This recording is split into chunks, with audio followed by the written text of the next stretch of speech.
আসসালামু আলাইকুম রহমতুল্লাহ। আলহামদুলিল্লাহ, আজকে আমার এই মাস্টার পেয়ারটি বিক্রি হয়ে গেল, চলে যাবে চিটাগাং। ভাই অনেক শখ করে কবুতরগুলো নিচ্ছে আমার থেকে, ভাই অনেক বিশ্বাস করে, কারণ ভাই বিশ্বাস করছিল না, কবুতর নিয়ে অনেক ধরা খাইছে। এই দেখেন ডিম বাচ্চা করা, মাসাল্লাহ ডিমটা জমিয়ে গেছে, দেখেন লম্বা লম্বা ডিম, অনেক বড় বড় কবুতর হবে ইনশাল্লাহ। ভাইকে আমি ডিম সব প্যাক করে দেবো ইনশাল্লাহ, যা কথা তাই কাজ হবে ইনশাল্লাহ। ভাইয়া দেখেন, যখন আমি কোনো কবুতর বিক্রি করি আমি দেখাই দিই কবুতর সুস্থ আছে কিনা, যেটা চেয়েছেন ভাইয়া ঠিক সেটা আমি দিয়েছি কিনা দেখেন। ঠিক আছে, আমি দোয়া করে আল্লাহ কাছে ভাইয়া যেহেতু কবুতরগুলো নিচ্ছে, আল্লাহ যেন তার সৎ উদ্দেশ্য পূরণ করে। আসসালামু আলাইকুম রহমতুল্লাহ। দেখেন ভাই,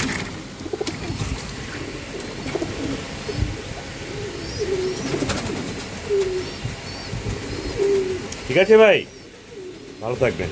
আমি দেখাই দিই, যেন পরে যেন বলতে না পারেন ভাই যেটা চাইছি সেটা দেন নাই, অসুস্থ কবুতর দিচ্ছেন, তখন আমি মানবো না। দেখেন, ওকে।